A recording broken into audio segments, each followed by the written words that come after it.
Hello everyone, Christina Werner here. Welcome to the fifth video in my Valentine's Day card series for 2023. Today I'm using the Whimsical Wings stencil set, stamp set, and die set from Concord and Ninth. I believe this whole suite of products actually came out last year at the end of 2022, but I thought they would be absolutely beautiful for a Valentine's Day card. So I'm first going to break out the stamps and do a bunch of multicolor stamping to create some kind of colorful butterflies. Now I'm doing them mostly monochromatic in shades of red and pink. I can add a little bit of gray in there and some green for the leaves, but it is a very limited color palette, but it's still, in my mind, I think it's still pretty colorful. So, since I was making one of these cards to include in an envelope for one of you who have submitted your addresses for mail art, I actually needed a Valentine's Day card to send to one of my loved ones. So, I decided to make two cards at the same time. So, I'm going to mostly be showing you just the stamping of one of these and the creation of one card, but you'll get glimpses of both cards together as well. So I stamped the individual sections of the butterfly, and then I started questioning myself about using that kind of darker pink shade. So after I had like the leaves stamped and all of the floral shapes stamped, I did go back and add in another sheet of cardstock and I added some gray elements. Just in case, I used Dove ink from Concord and Ninth for the lighter gray and then Mushroom for the darker gray. By the way, the other colors that I've used today are Cranberry, Ballet Slipper, Honeysuckle, and Parsley, all from Concord and Ninth. So the individual dies that cut out these sections of the butterfly, Concord Ninth was really smart about it. It doesn't cut all the way up around each shape. It actually preserves some areas for you to adhere the butterfly together. So after I had everything die cut out, then it was time to start assembling my butterfly. So you have the bottom wings kind of overlap that white area that is left on the top. Now, at this point, I was trying to decide, do I want the pink on the bottom of the wing or the gray? I couldn't quite decide, and I was kind of putting my hand back and forth. I eventually went with the pink. I thought it was a nice addition, but I also did like the gray flowers. I think I could have even stamped them in a lighter gray so they almost look white, and that would have been really beautiful.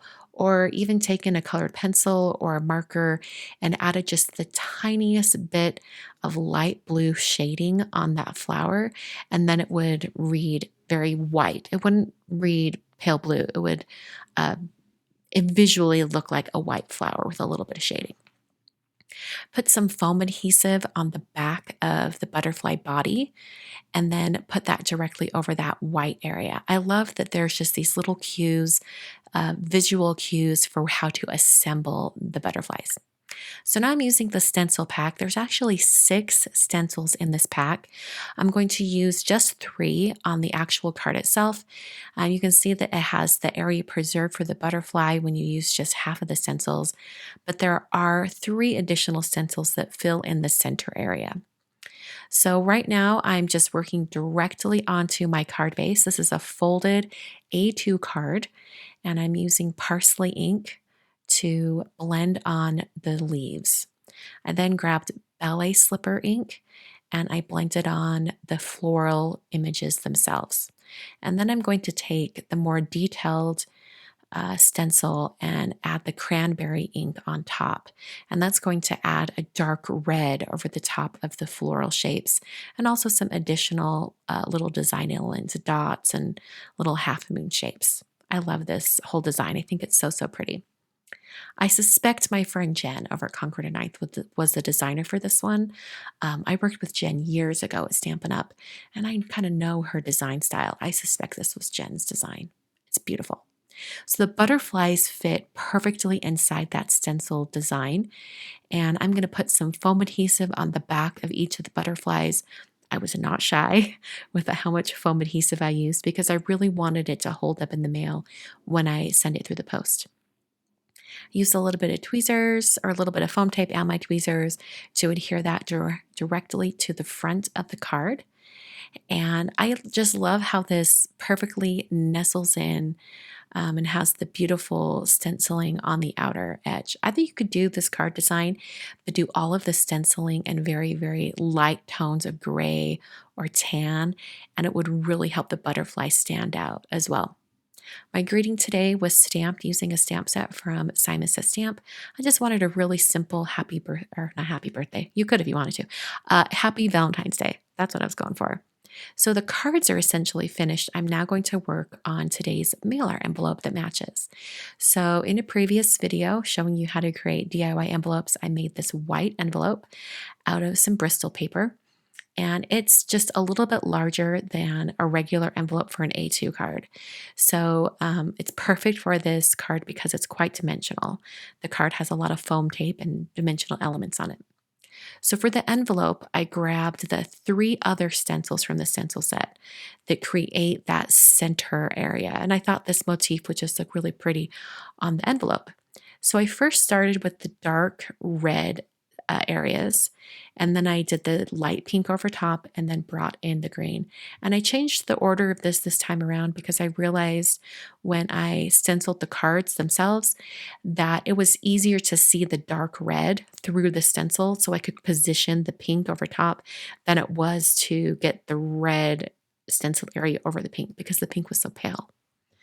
Used a pen to write my address on the flap on the envelope, and then I adhered my postage stamps. I love this arrangement of stamps. I think it's so pretty, all the red and green and pink.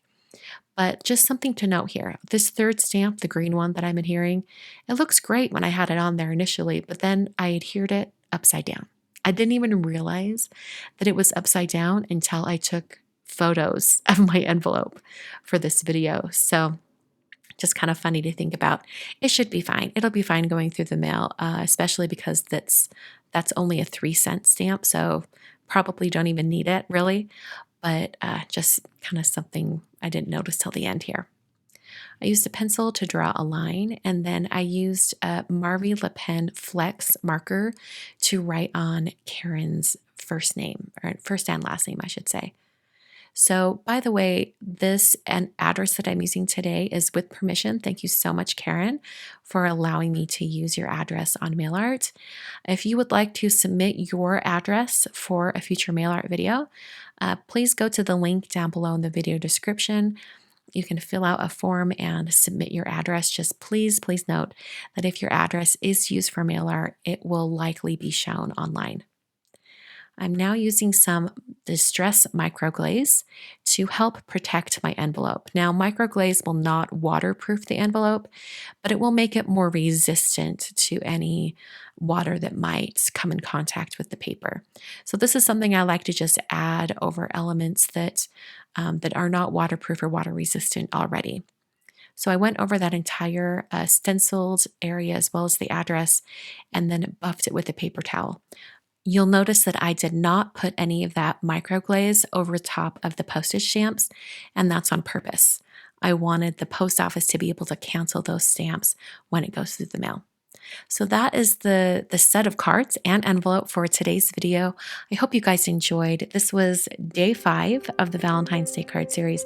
I'll be back on Monday and I'll be sharing some ideas for really easy mail art for just addressing some envelopes. We're going to keep it really simple on Monday. And I'm also going to share a card with you made using some repeated die cut hearts. It's a really fun card. I hope you'll come back and check that out. Thank you so much for joining me today and for watching the video and liking and subscribing and commenting. I love you guys so much, and I will see you in the next video.